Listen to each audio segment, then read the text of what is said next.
ತಮ್ಮೆಲ್ಲರಿಗೂ ಕೂಡ ನಿಮ್ಮದೇ ಆಗಿರ್ತಕ್ಕಂಥ ಯೂಟ್ಯೂಬ್ ಚಾನಲ್ ಸ್ಟಡಿ ವಿತ್ ಪರಶುರಾಮ್ಗೆ ಸ್ವಾಗತವನ್ನು ಕೊಡ್ತೀನಿ. 4 ಮಾರ್ಚ್ 2025ಕ್ಕೆ ನಿಮಗೆ ರಾಜ್ಯ ಮಟ್ಟದ SSLC ಪೂರ್ವ ಸಿದ್ಧತಾ ಪರೀಕ್ಷೆ ಸಮಾಜ ವಿಜ್ಞಾನದಲ್ಲಿ ನಡೀತಾ ಇದೆ. ಅದಕ್ಕಾಗಿ ನಾನೊಂದು ಮಾಡೆಲ್ ಕ್ವಶನ್ ಪೇಪರನ್ನು ಹಾಕ್ತೀನಿ. ಇನ್ನಷ್ಟು ಕ್ವಶನ್ ಪೇಪರ್ಗಳನ್ನು ನಿಮಗೆ ಬರ್ತಾರೆ. ಫಸ್ಟ್ ನೀವು ಮಾಡ್ತಕ್ಕಂಥ ಕೆಲಸ, ಬೋರ್ಡ್ ಅವರು ಬಿಟ್ಟಿರ್ತಕ್ಕಂಥ ಮಾಡೆಲ್ ಕ್ವಶನ್ ಪೇಪರ್ 1, 2, 3, 4 4 ಕೂಡ ಸಾಲ್ವ್ ಮಾಡಬೇಕು.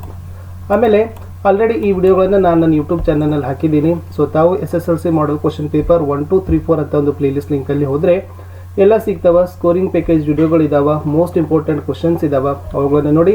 ಇನ್ನಷ್ಟು ವಿಡಿಯೋಗಳು ನಿಮಗೆ SSLC ಕೊಡ್ತೀವಿ, ಖಂಡಿತವಾಗಿ ಹೆಚ್ಚು ಅಂಕಗಳನ್ನು ಗಳಿಸ್ತೀರಿ. ವಿಡಿಯೋಗೊಂದು ಲೈಕ್ ಮಾಡಿರಿ, ನಿಮ್ಮ ಗೆಳೆಯರಿಗೊಂದು ಶೇರ್.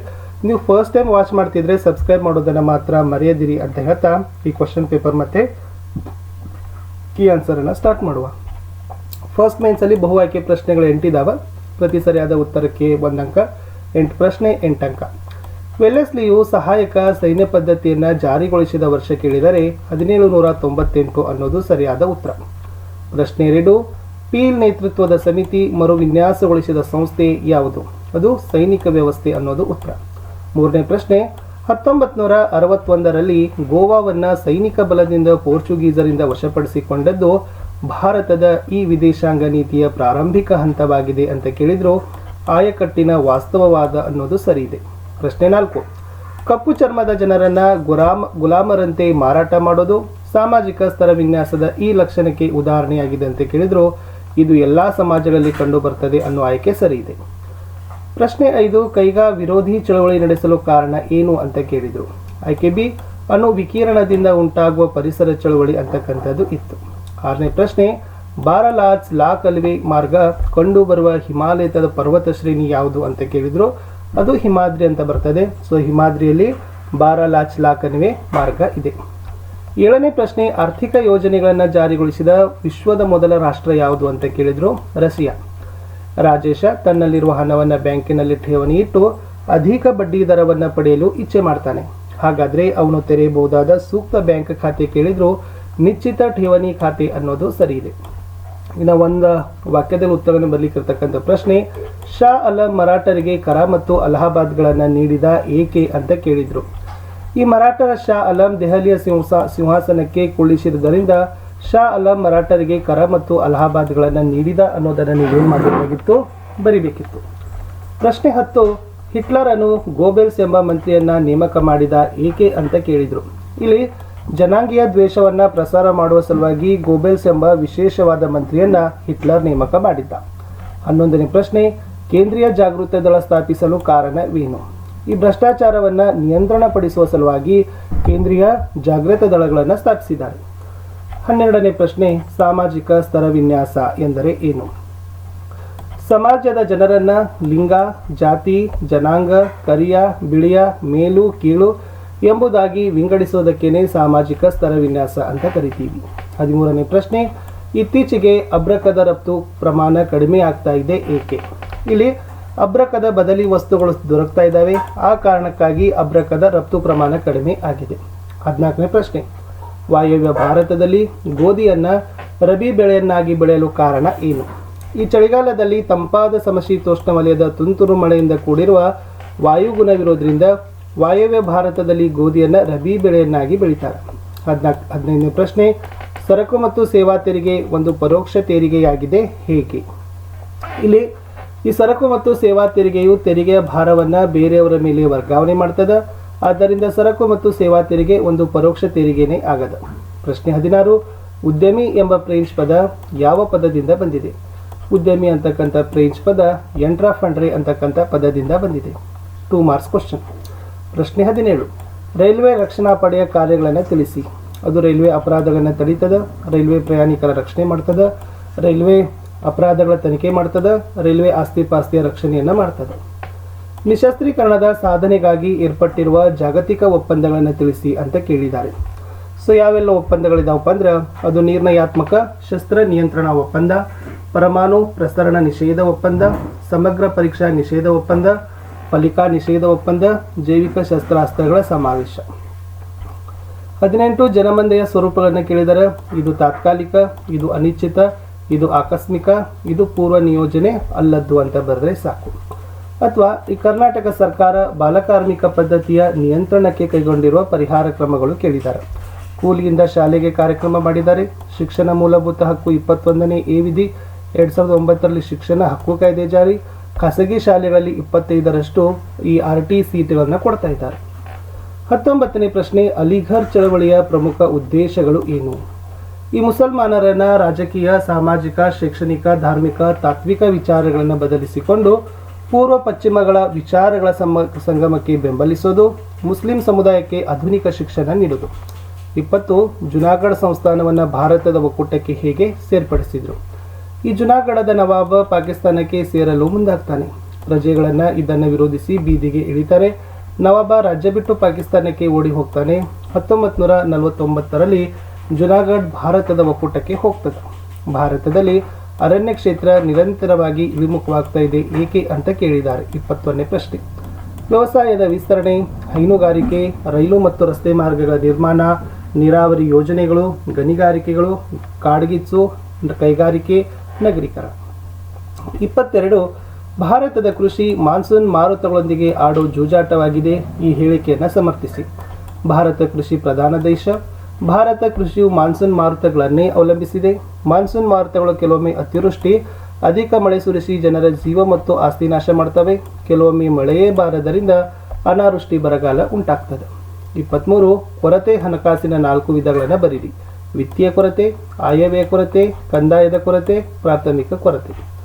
24 ಉತ್ಪಾದಕರ ಮತ್ತು ಗ್ರಾಹಕರ ನಡುವೆ ನೇರ ಸಂಪರ್ಕವಿಲ್ಲದ ಕಾರಣದಿಂದ ಗ್ರಾಹಕರು ಕಷ್ಟ ನಷ್ಟಗಳನ್ನು ಅನುಭವಿಸಬೇಕಾಗಿದೆ, ದೃಢೀಕರಿಸಿ ಅಂತ ಕೇಳಿದ್ದಾರೆ. ಇದು ಗ್ರಾಹಕ ಮತ್ತು ಪೂರೈಕೆದಾರರ ನಡುವಿನ ಅಂತರದ ಹೆಚ್ಚಳ, ಮಧ್ಯವರ್ತಿಗಳಿಂದ ಬೆಲೆ ನಿರ್ಧಾರ, ವ್ಯವಸಾಯದ ಆಧುನೀಕರಣದಿಂದ ಮಾರಾಟದ ವಿಧಾನ ಬದಲಾವಣೆ, ಟೆಲಿ ಶಾಪಿಂಗ್. 3 marks questions. ಆರ್ಯ ಸಮಾಜದ ಸುಧಾರಣಾ ಕ್ರಮಗಳು. ಇವರು ವೇದಗಳು ಸತ್ಯ ಮತ್ತು ಜ್ಞಾನದ ಮೂಲ ಅಂತ ಹೇಳಿದರು. ವೇದಗಳಿಗೆ ಹಿಂತಿರುಗಲಿಕ್ಕೆ ಕರೆ ಕೊಟ್ಟರು. ಸ್ವದೇಶಿ ವಸ್ತುಗಳ ಬಳಕೆಗೆ ಪ್ರೋತ್ಸಾಹ, ಅಂತರ್ಜಾತಿ ವಿವಾಹಕ್ಕೆ ಪ್ರೋತ್ಸಾಹ, ಬಹುಪತ್ನಿತ್ವ ಮತ್ತು ಬಾಲ್ಯ ವಿವಾಹ ಪದ್ಧತಿಗೆ ವಿರೋಧ, ಶುದ್ಧಿ ಚಳವಳಿ ಆರಂಭ, ಭಾರತೀಯರಿಗೆ ಭಾರತ ಅಂತ ಘೋಷಣೆ ಕೊಡ್ತಾರೆ, ಸತ್ಯಾರ್ಥ ಪ್ರಕಾಶ ಪತ್ರಿಕೆ ಮೂಲಕ ವಿಚಾರಗಳನ್ನು ತಿಳಿಸ್ತಾರೆ.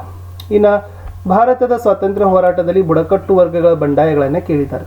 ಅವರು ಸಂತಾಲ, ಮುಂಡಾ, ನಾಗಾ ಜನಾಂಗದವರು ದಂಗೆ ಹೇಳ್ತಾರೆ. ಬ್ರಿಟಿಷರ ಕಂದಾಯ ನೀತಿ ಮತ್ತು ಅರಣ್ಯ ನೀತಿ ಇದಕ್ಕೆ ಕಾರಣ. ಹಲಗಲಿ ಬೇಡರ ಶಸ್ತ್ರಾಸ್ತ್ರ ಕಾಯ್ದೆ, ಬ್ರಿಟಿಷರ ದಂಗೆಯ ದಮನಕ್ಕೆ ಪ್ರಯತ್ನ, ರಾಜಮಹಲ ಮತ್ತು ಭಾಗವತ್ಪುರಗಳಲ್ಲಿ ದಂಗೆ ತೀವ್ರವಾಗಿ ನಡೀತದೆ. ಈ ದಂಗೆಯನ್ನು ಎದುರಿಸಲಾಗದೆ ಲೇವಾದೇವಿಕಾರರು ಮತ್ತು ಜಮೀನ್ದಾರರು ಪಲಾಯನ ಮಾಡ್ತಾರೆ. ಬಂಗಾಳ ಮತ್ತು ಒರಿಸ್ಸಾಗಳಲ್ಲಿ ಇದರ ಗುರುತು ಹೆಚ್ಚಾಗ್ತದ ಅಂತ ಬರೆದ್ರೆ ಸಾಕು. ಮುಂದಿನ ಪ್ರಶ್ನೆ, ಎಸ್ ಸಂಪರ್ಕದ ಪ್ರಾಮುಖ್ಯತೆಯನ್ನು ತಿಳಿಸ್ರಿ. ದೇಶದ ಜನರಿಗೆ ಸುದ್ದಿಗಳನ್ನು ಕೊಡೋದು, ಸರ್ಕಾರದ ನೀತಿ ನಿಯಮ ತಿಳಿಸೋದು, ಜನರಿಗೆ ಬೇಕಾದ ಹೈನುಗಾರಿಕೆ, ವ್ಯವಸಾಯ ವಿಷಯಗಳ ಜ್ಞಾನ ಕೊಡೋದು, ವಾಣಿಜ್ಯ ವ್ಯಾಪಾರ ವೃದ್ಧಿಗೆ ಸಹಾಯಕ, ದೇಶದ ಏಕತೆ ಮತ್ತು ಸಮಗ್ರತೆಗೆ ಸಹಾಯಕವನ್ನು ಮಾಡೋದು. ಇನ್ನು ಪ್ರವಾಹ ಉಂಟಾಗಲು ಕಾರಣಗಳನ್ನು ಕೇಳಿದರೆ ಮಾನ್ಸೂನ್ ಮಳೆ, ನದಿ ಪಾತ್ರದಲ್ಲಿ ಹೂಳು ತುಂಬಿಕೊಳ್ಳೋದು, ಆಣೆಕಟ್ಟು ಒಡೆದು ಹೋಗೋದು, ನದಿ ಪಾತ್ರದಲ್ಲಿ ಬದಲಾವಣೆ, ಸುನಾಮಿ, ಅರಣ್ಯದ ನಾಶ, ಅಕ್ರಮ ಭೂಬಳಕೆ ಅಂತ ಬರೆದ್ರೆ ಸಾಕು. ಮುಂದಿನ ಪ್ರಶ್ನೆ, ಪ್ರಸ್ತುತ ಕೃಷಿ ವಲಯ ಎದುರಿಸ್ತಕ್ಕಂಥ ಸಮಸ್ಯೆಗಳಿಗೆ ಸಾವಯವ ಕೃಷಿ ಪರಿಹಾರವಾಗಿದೆ, ಸಮರ್ಥಿಸಿ. ಹೌದು, ಸಾವಯವ ಕೃಷಿ ಮಾಡಬೇಕು. ಜೈವಿಕ ರಸಗೊಬ್ಬರ ಬಳಕೆ, ಜೈವಿಕ ಕ್ರಿಮಿನಾಶಕಗಳ ಬಳಕೆ, ಪರಿಸರ ಸ್ನೇಹಿ ತಂತ್ರದ ಬಳಕೆ, ಶೂನ್ಯ ಬಂಡವಾಳ ಕೃಷಿ, ಸುಸ್ಥಿರ ಕೃಷಿಯ ವಿಧಾನ. ಗ್ರಾಮೀಣ ಅಭಿವೃದ್ಧಿಯಲ್ಲಿ ಪಂಚಾಯತ್ ರಾಜ್ ಸಂಸ್ಥೆಗಳ ಪಾತ್ರ ಬಹುಮುಖ್ಯ ಎಂಬುದನ್ನು ಸಮರ್ಥಿಸಿರಿ. ಇದು ಮೂಲಭೂತ ಸೌಕರ್ಯಗಳನ್ನು ಕಲ್ಪಿಸ್ತದೆ, ಉದ್ಯೋಗಾವಕಾಶ ಕೊಡ್ತದೆ, ವಸತಿ ಸೌಲಭ್ಯಗಳನ್ನು ಕೊಡ್ತದೆ, ಕೃಷಿ ನೀರಾವರಿ ವಿಸ್ತರಣೆ, ಬಡತನ ನಿರ್ಮೂಲನೆ, ನಿರುದ್ಯೋಗದ ನಿವಾರಣೆ, ಗ್ರಾಮೀಣ ಸಂಸ್ಕೃತಿ ಶ್ರೀಮಂತ, ಅರ್ಹರಿಗೆ ಸರ್ಕಾರದ ಸೌಲಭ್ಯಗಳನ್ನು ಕೊಡೋದು ಅಂತಕ್ಕದ್ದನ್ನು ಬರಿಬೇಕು. 28ನೇ ಪ್ರಶ್ನೆಗೆ ಬರ್ತೀನಿ. ಅಂಚೆ ಕಚೇರಿ ಸಲ್ಲಿಸುವ ಸೇವೆಗಳು ಉಪಯುಕ್ತವಾಗಿವೆ ಹೇಗೆ? ಇದು ರಾಷ್ಟ್ರೀಯ ಉಳಿತಾಯ ಪತ್ರ ಕೊಡ್ತದ, ಕಿಸಾನ್ ವಿಕಾಸ್ ಪತ್ರ ಕೊಡ್ತದ, ಅಂಚೆ ಉಳಿತಾಯದ ಪತ್ರ, ಮಾಹಿಯಾನ ತೀರು ಠೇವಣಿ, ವೃದ್ಧಾಪ್ಯ ವೇತನ, ಹಣದ ವರ್ಗಾವಣೆ, ನಿವೃತ್ತಿ ವೇತನ, ಅಂಚೆ ವಿಮೆ, ಉದ್ಯಮಿಗಳ ಆರ್ಥಿಕ ಕ್ಷೇತ್ರಗಳ. ಇಷ್ಟು ನೀವು ಏನು ಮಾಡಬೇಕಾಗಿತ್ತು ಬರಿಬೇಕು. ಇಲ್ಲಿ ಇನ್ನೊಂದು ಕ್ವಶನ್ ಇದೆ, ಉದ್ಯಮಿಗಳು ಆರ್ಥಿಕ ಕ್ಷೇತ್ರಗಳ ಅಭಿವೃದ್ಧಿಯಲ್ಲಿ ಪ್ರಮುಖ ಪಾತ್ರವನ್ನು ವಹಿಸ್ತಾರೆ ಹೇಗೆ ಅಂತ ಕೇಳಿದ್ದಾರೆ. ಓಕೆನಾ?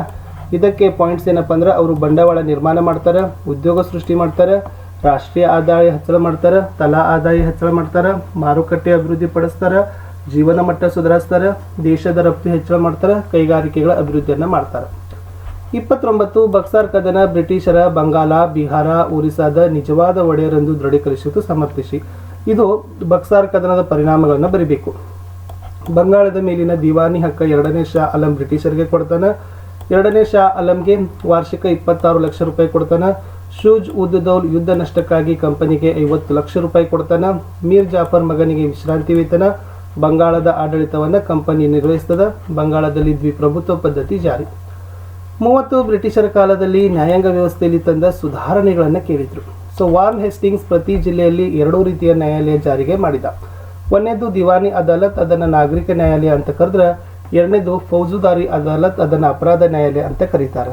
ಈ ನಾಗರಿಕ ನ್ಯಾಯಾಲಯದಲ್ಲಿ ಹಿಂದೂಗಳಿಗೆ ಹಿಂದೂ ಶಾಸ್ತ್ರದ ಮೂಲಕ, ಮುಸ್ಲಿಮರಿಗೆ ಶರಿಯತ್ ಮೂಲಕ ಏನಾಗ್ತಿತ್ತು ಅಂದ್ರೆ ನ್ಯಾಯದಾನ ಮಾಡ್ತಿದ್ರು. ನಾಗರಿಕ ನ್ಯಾಯಾಲಯಗಳು ಯುರೋಪಿನ ಜಿಲ್ಲಾಧಿಕಾರಿಗಳ ಅಧ್ಯಕ್ಷತೆಯಲ್ಲಿ ಕೆಲಸ ಮಾಡಿದ್ರೆ, ಅಪರಾಧ ನ್ಯಾಯಾಲಯಗಳು ಖಾಜಿಗಳ ಅಧೀನದಲ್ಲಿ ಇತ್ತು. ಸೊ ಯುರೋಪಿನ ಮೇಲ್ವಿಚಾರಣೆ ಇದರಲ್ಲಿ ಇತ್ತು. 31 ಭಾರತ ಸರ್ಕಾರ ಅನಕ್ಷರತೆಯನ್ನು ಹೋಗಲಾಡಿಸಲು ಹಲವಾರು ಯೋಜಿತ ಕ್ರಮಗಳನ್ನು ಕೈಗೊಂಡಿದೆ, ಸ್ಪಷ್ಟೀಕರಿಸಿ. ಅಂದರೆ ಅನಕ್ಷರತೆ ಹೋಗಲಾಡಿಸಲು ಇರುವ ಕ್ರಮಗಳನ್ನು ಬರೀರಿ.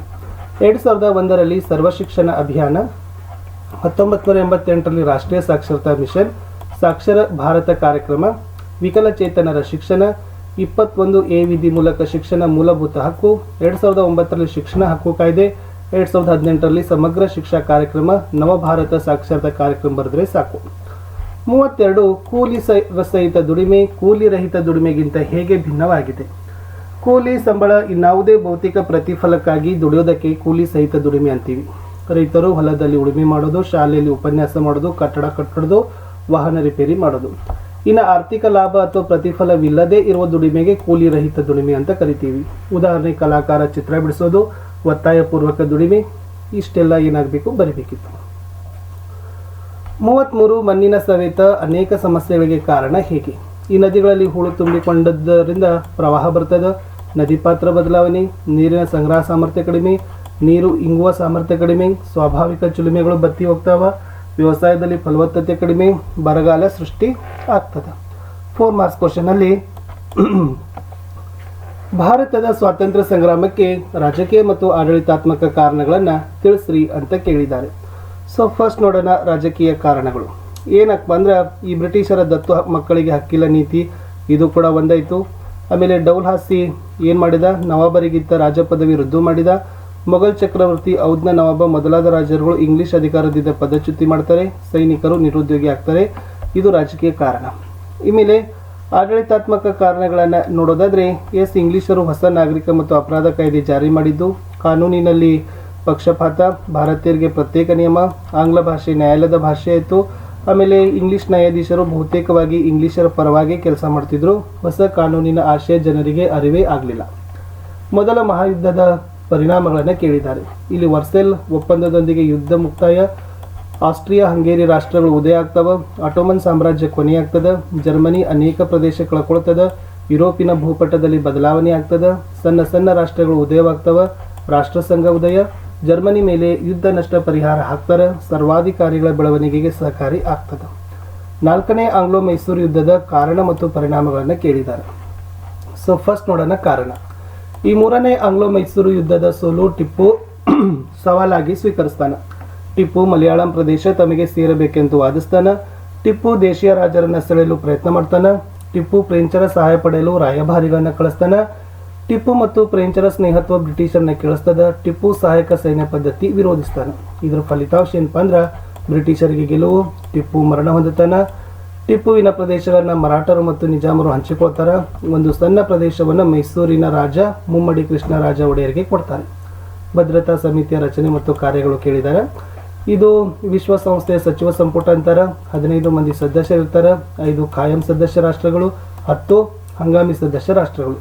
ಪ್ರತಿ ಸದಸ್ಯರಿಗೆ 1 ಮತ ಚಲಾಯಿಸುವ ಹಕ್ಕು. ಕೆಲಸ ಏನಪ್ಪ ಅಂದ್ರೆ ಅಂತಾರಾಷ್ಟ್ರೀಯ ಶಾಂತಿ ಮತ್ತು ಭದ್ರತೆ ಕಾಪಾಡೋದು, ಪ್ರಧಾನ ಕಾರ್ಯದರ್ಶಿ ಹುದ್ದೆಗೆ ಅಭ್ಯರ್ಥಿ ಸೂಚಿಸೋದು, ಅಂತಾರಾಷ್ಟ್ರೀಯ ನ್ಯಾಯಾಲಯಕ್ಕೆ ನ್ಯಾಯಾಧೀಶರ ನೇಮಿಸೋದು, ಜಾಗತಿಕ ಸಮಸ್ಯೆಗಳಿಗೆ ಶಾಂತಿಯುತ ಪರಿಹಾರ ಕೊಡೋದೇ ಭದ್ರತಾ ಸಮಿತಿಯ ಕೆಲಸ. ಭಾರತದ ಪ್ರಮುಖ ಕೈಗಾರಿಕಾ ವಲಯಗಳನ್ನು ಕೇಳಿದ್ದಾರೆ. ಹುಗ್ಲಿ ಕೈಗಾರಿಕಾ ಪ್ರದೇಶ, ಮುಂಬೈ ಪುಣೆ, ಅಹಮದಾಬಾದ್ ವಡೋದರ, ದಾಮೋದರ ನದಿ ಕಣಿವೆ, ದಕ್ಷಿಣ ಕೈಗಾರಿಕೆ, ವಿಶಾಖಪಟ್ಟಣ ಗುಂಟೂರು, ಕೊಲ್ಲಂ ತಿರುವಂತನಪುರಂ ಅಂತಕ್ಕದ್ದನ್ನು ಬರೀಬೇಕು. ಇನ್ನು ಮ್ಯಾಪ್ ಕೊಟ್ಟಿದ್ದಾರೆ. ಮ್ಯಾಪ್ಗಳಲ್ಲೇ ನಿಮ್ಗೆ ಏನು ಮಾಡಿದಾರಪ್ಪ ಅಂದರೆ ಯಾವೆಲ್ಲ ಸ್ಥಳಗಳನ್ನು ಕೇಳಿದ್ದಾರೆ ನೋಡಿ. ಇದು ಕಾನ್ಪುರ್ ಇದೆ, ಇದು ರಿಹಾದ್ ಯೋಜನೆ, ಇದು ಸುಂದರ್ಬನ್, 23.3 ಉತ್ತರ ಅಕ್ಷಾಂಶ ಅಥವಾ ಕರ್ಕಾಟಕ ಸಂಕ್ರಾಂತಿ ವೃತ್ತ, ಭಾರತದ ಹೆಬ್ಬಾಗಿಲು, ಇದು ಕೊಯ್ನಾ ಯೋಜನೆ ಅಂತಕ್ಕದ್ದನ್ನು ಬರೆದ್ರೆ ಸಾಕು. ಇಷ್ಟು ನಾನು ನಿಮಗೆ ಮಾಡಲ್ ಕ್ವಶನ್